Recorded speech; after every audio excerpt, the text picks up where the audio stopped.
Beri nama pedang ini Naga Puspa.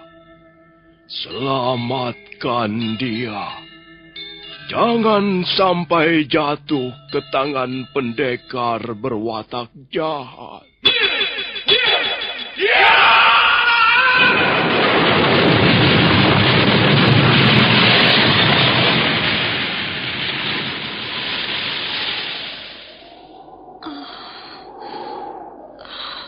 Kakang Kamandanu, kau masih juga tidak percaya bahwa aku mencintaimu. Meisin, maafkan aku, Meisin.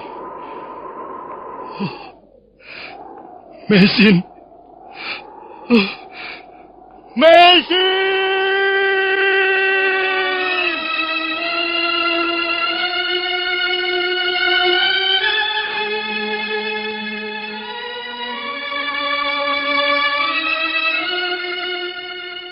Tutur Tinula.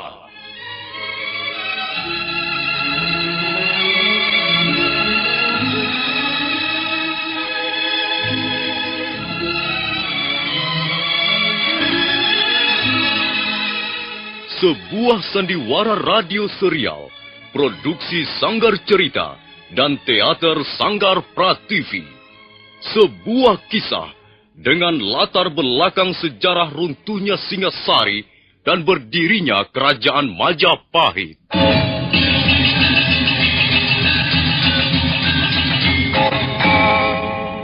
Sandiwara ini didukung oleh pemain-pemain radio yang sudah ternama.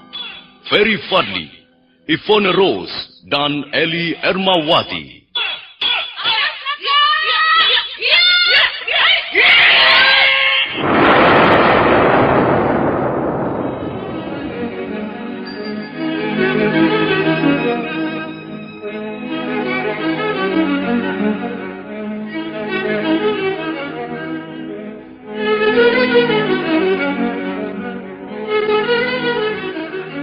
Cerita ini ditulis dan disusun oleh S. Tijab. Teknik dan montase dikerjakan oleh Rudi Tinangon dan Joko SP. Sutradara Y. Rudi Wartono. Kali ini mengetengahkan episode ketiga dengan judul Daun-Daun Bersemi Lagi.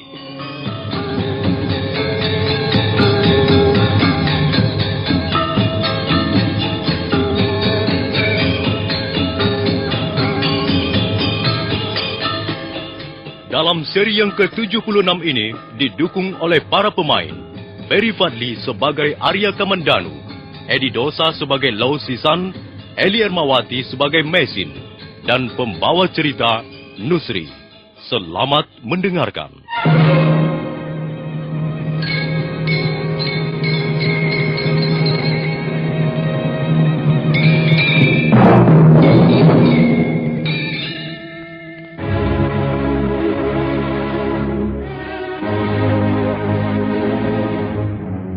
Tubuh pendekar Lau melayang dalam kabut dingin.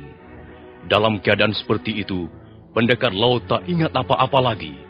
Untuk sesaat, dia lupa segalanya. Lupa istrinya, lupa pedang naga puspa yang terlempar dari sarungnya dan menancap di sebuah batu padas. Lupa pada persoalan dan ketegangan yang selama ini menghimpitnya.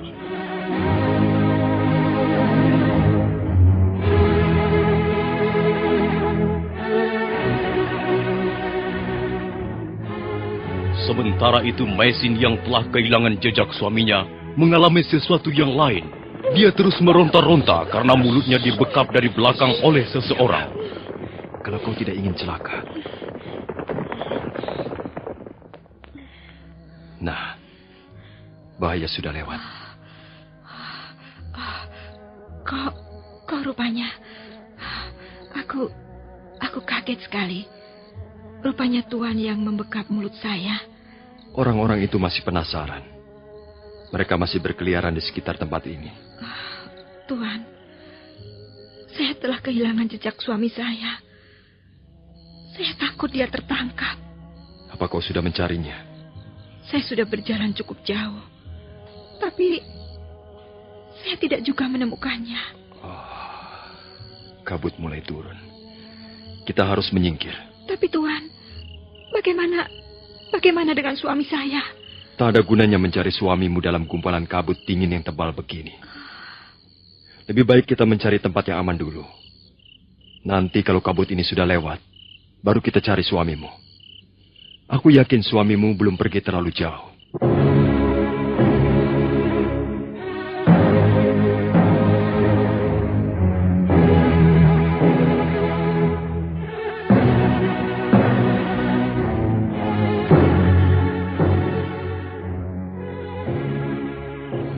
Apa yang kau pikirkan? Saya memikirkan suami saya. Saya mencemaskan keselamatan suami saya. Kita tunggu sebentar lagi. Biar kabut ini lewat. Tidak. Saya akan mencarinya sekarang. Jangan. Berbahaya. Dan tidak ada gunanya. Usahamu akan sia-sia. Tapi saya tak bisa tinggal di sini. Sementara suami saya tak ketahuan nasibnya. Saya percaya kau wanita yang baik. Yang setia pada suami. Tapi janganlah berlaku bodoh. Bersabarlah barang sedikit. Kau tidak paham daerah ini. Kau bisa mendapat bahaya setiap saat. Jangan main-main dengan lereng Gunung Arjuno. Alam di sini masih liar dan buas. Loh, aku menyesal telah membiarkanmu kabur sendirian, loh. Apa yang terjadi atas dirimu, loh? Nah, menangislah. Itu lebih baik. Maisin terisak sedih, memikirkan nasib suaminya yang tak tentu rimbanya. Pengembara aneh itu hanya duduk menunggu. Sementara itu kabut dingin makin lama makin menipis. Pohon-pohon mulai nampak dan bintang-bintang di langit pun bermunculan satu persatu. Pengembara aneh yang berpakaian lusuh itu berdiri. Dia mengamati suasana di sekitarnya dengan seksama. Matanya yang bagaikan mata Raja Wali memandang tajam. Sepasang mata yang kadangkala nampak sayu dan kadangkala beringas oleh tempaan alam kehidupan yang keras. Kau sudah puas menangis? Apakah kita bisa berangkat sekarang? Kabut itu sudah pergi. Mari kita jalan. Kau ikuti aku di belakang.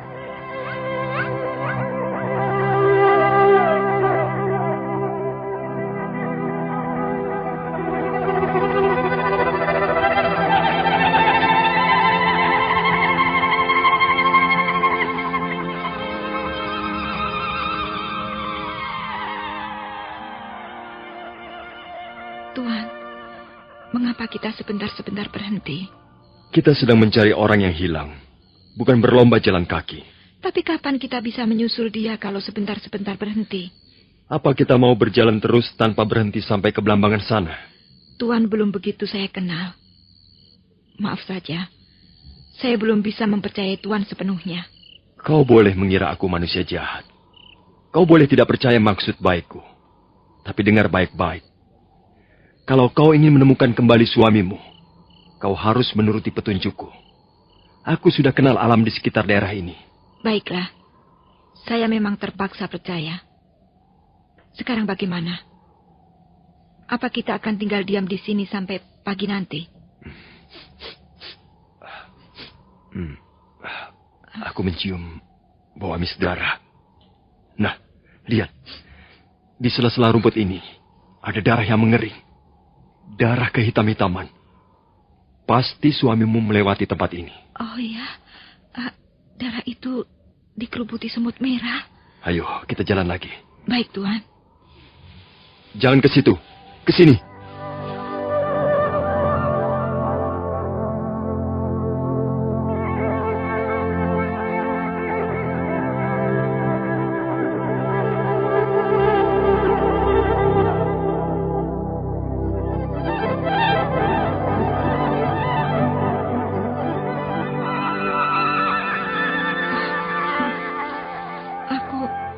Aku lelah.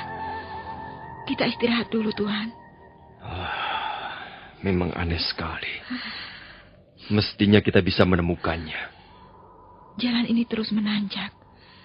Apakah mungkin suami saya melewati jalan ini? Mungkin saja. Mengapa tidak? Hei, sebentar. Aku melihat sesuatu di bawah sana. Apa yang Tuan lihat? Cahaya. Cahaya? Cahaya apa? Entahlah. Cahaya itu berwarna merah. Asalnya dari sebelah sana. Nah, itu dia. Itu. Kau ikuti telunjukku ini. Oh, iya. Benar, Tuan. Saya kenal cahaya itu. Saya kenal baik cahaya itu. Apa maksudmu? Pasti suami saya ada di sana. Cahaya itu jelas berasal dari pedang naga puspa. Mari, Tuan. Tunggu. Kita tidak bisa langsung turun. Apa maksud Tuan? Mungkin suamimu terjatuh ke dalam jurang di bawah sana. Dan kalau kita mau membawanya naik kembali, kita terpaksa mengambil jalan memutar. Ayolah, ikut saya.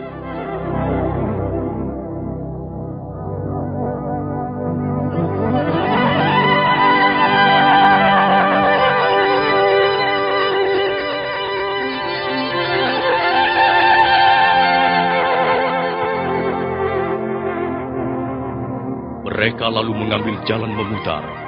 Mesin mengikuti pengembara aneh yang berjalan di depannya dengan terampil sekali. Tak lama kemudian, mereka pun sampai di bawah. Cahaya bulan mulai menerangi alam sekitarnya dan di langit banyak bintang gemintang. Mesin segera berlari, menghampiri pendekar Lo yang terkapar di tengah rumpun semak belukar. Lo suamiku. Lo. Dia tak sadarkan diri, Tuhan. Mungkin dia tidak bisa melihat jauh ketika kabut datang menyerang. Dan dia terpleset dan jatuh dari tebing di atas sana. Oh, untung sekali tubuhnya tidak membentur batu-batuan. Rumpun semak belukar ini telah menyelamatkan jiwanya. Marilah kita bawa dia naik kembali, Tuhan. Tempat ini kurang baik untuk merawat luka-lukanya. Bagaimana dengan pedangnya itu? Tunggu sebentar. Mesin buru-buru melepaskan sarung pedang yang tergantung di pinggang suaminya. Kemudian mereka menghampiri pedang naga puspa yang masih menancap di sebuah batu padas yang keras. Oh, luar biasa tajamnya pedang ini. Ujungnya mampu menembus batu padas yang keras. Mungkin karena goncangan, pedang ini terpental dan terlepas dari sarungnya waktu suamimu terjatuh. Dapatkah Tuhan mencabutnya? Mengapa tidak? Pengembara aneh itu lalu meraba gagang pedang. Tiba-tiba dadanya serasa berdesir. Oh, aneh pedang ini. Aku merasakan ada sesuatu yang bergerak-gerak di dalamnya. Ada sesuatu yang mengalir dan bergolak. Akan kucoba untuk mencabutnya. Bagaimana, Tuhan? Oh, pedang ini sama sekali tidak bergerak. Dia menancap cukup dalam. Hampir sejengkal ujungnya tertanam di dalam batu padas. Tapi akan kucoba sekali lagi. Tunggu, Tuhan. Kalau Tuhan sudah berhasil mencabutnya, Tuhan harus buru-buru memasukkan ke dalam sarungnya. Mengapa harus begitu? Saya tak dapat menerangkannya pada Tuhan sekarang. Begitulah yang biasa dilakukan suami saya. Dia tidak pernah membiarkan pedang itu terlalu lama berada di luar sarungnya, Tuhan. Rupanya pedang ini pedang istimewa. Baiklah. Pengembara aneh itu lalu bersila dan mengatur pernapasannya. Setelah itu, dia berdiri dan dengan tenang meraba gagang pedang naga puspa.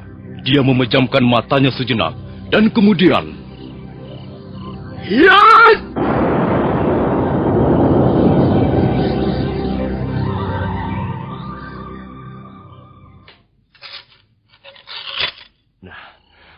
Kau bawa pedang ini.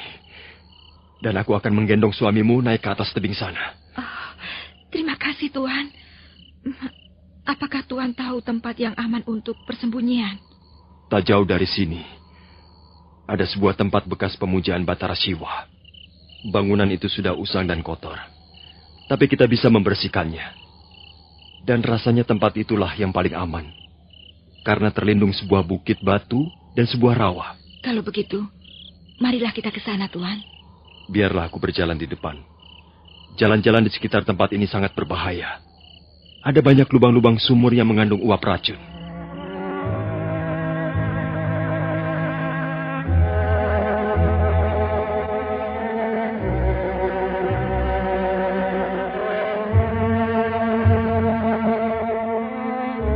Pengembara aneh menggendong pendekar Lo menyusuri jalanan yang menanjak dan memutar pinggang bukit. Mesin berlari-lari kecil di belakangnya. Sekali waktu dia mengikuti pengembara aneh melompati sumur-sumur kecil yang sebagian tertutup tumbuhan menjalar. Tak lama kemudian, mereka pun tiba di atas tebing. Apakah kau mau istirahat dulu? Tuan yang harus istirahat. Tuan telah menggendong suami saya cukup jauh. Aku sudah biasa berjalan jauh. Di mana letak bangunan yang Tuan katakan tadi? Di sana, di balik punggung bukit yang di depan itu. Masih cukup jauh juga.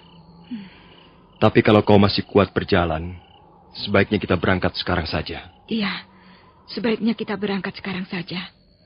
Tak ada yang bisa kita lakukan di tempat seperti ini. Iya, memang. Bahkan bahaya bisa datang setiap saat. Kabut sewaktu-waktu bisa turun lagi dari puncak Gunung Arjuno. Baiklah, kita pergi sekarang saja. Di bangunan itu, walaupun sudah usang dan rusak, tapi cukup hangat untuk istirahat. Suamimu bisa berbaring dengan enak di sana. Marilah, Tuan. Saya akan ikut Tuan dari belakang. Dan sekali lagi, terima kasih atas budi baik Tuan.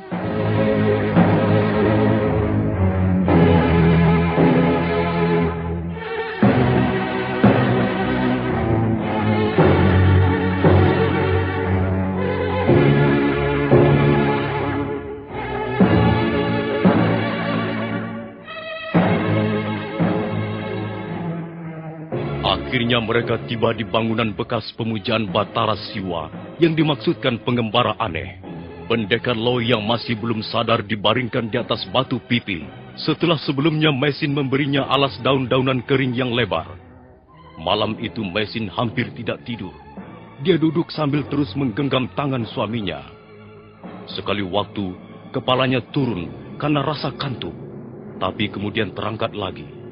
Wanita itu nampaknya ingin tetap terjaga. Luar biasa wanita ini. Begitu mulia dan penuh kesetiaan. Belum pernah kulihat seorang istri seperti ini. Rasa bakti dan kasihnya pada suaminya. Isi hatinya hanya dipenuhi rasa cinta pada suaminya. Kukira hampir semua laki-laki mendambakan seorang istri seperti wanita ini.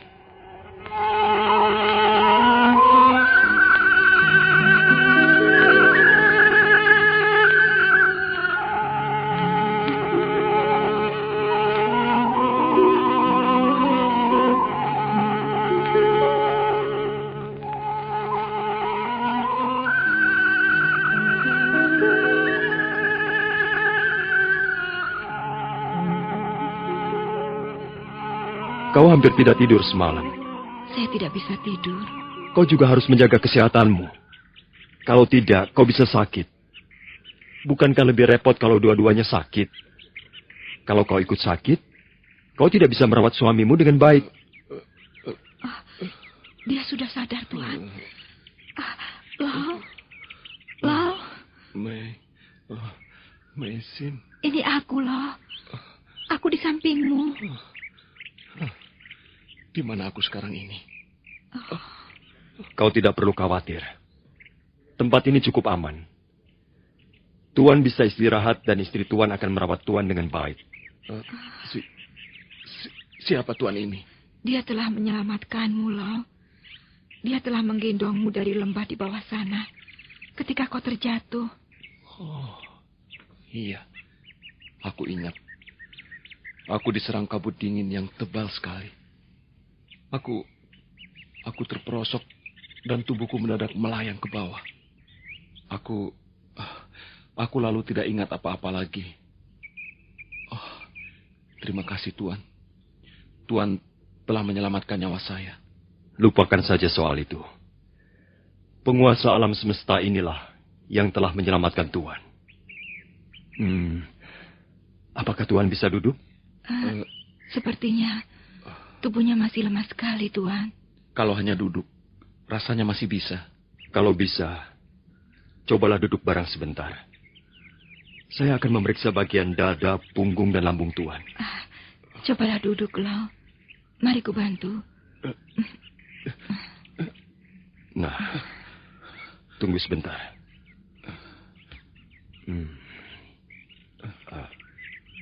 Iya. Ada darah beku yang menyumbat di tulang iga. Juga di tulang belikat dan tulang rusuk bawah. Coba, tahanlah napas dan kosongkan pikiran Tuan. Saya akan mencoba untuk mengeluarkan darah beku itu. Pendekar Lau menahan napas dan berusaha mengosongkan pikirannya. Sementara itu, pengembara aneh menyiapkan tenaga dalam dan menyalurkannya ke bagian telapak tangan kanan kirinya.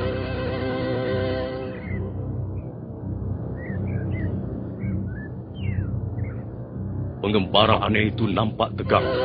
Urat-urat lehernya keluar semua dan wajahnya menjadi merah sekali. Kemudian,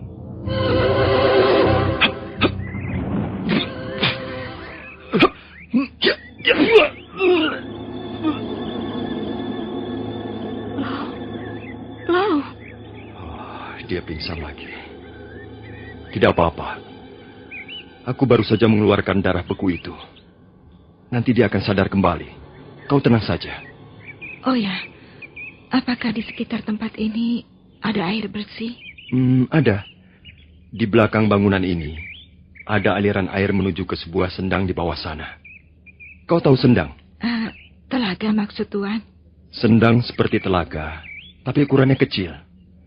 Kurang lebih 1 petak sawah luasnya. Mungkin sendang di bawah itu dulu menjadi sumber air bagi mereka yang tinggal di sini untuk merawat bangunan ini. Kau bisa mengambil di sana kalau kau mau. Kalau begitu, saya akan ke bawah sebentar. Pergilah. Biar aku yang menjaga suamimu.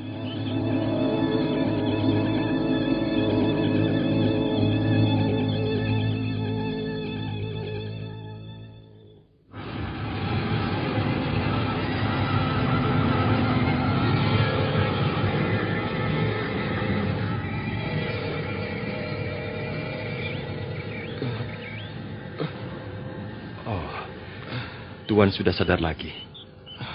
Bagaimana rasanya sekarang? Ya, lumayan. Dadaku tidak terlalu sesak. Oh ya, di mana Mesin? Istri Tuan mencari air bersih di bawah sana.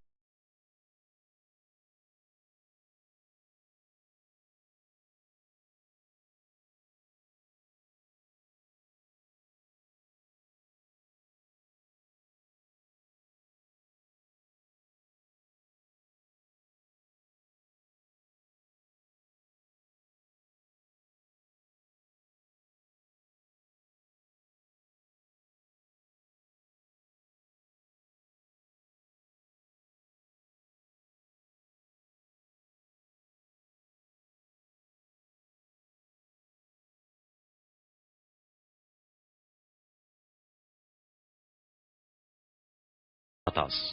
Nah, para pendengar sekalian, bagaimana kisah selanjutnya? Apakah yang akan dialami oleh 3 orang insan yang tercampak di bangunan tua itu? Silakan menanti seri berikutnya dalam episode Daun-Daun Bersemi Lagi ini. Sampai jumpa.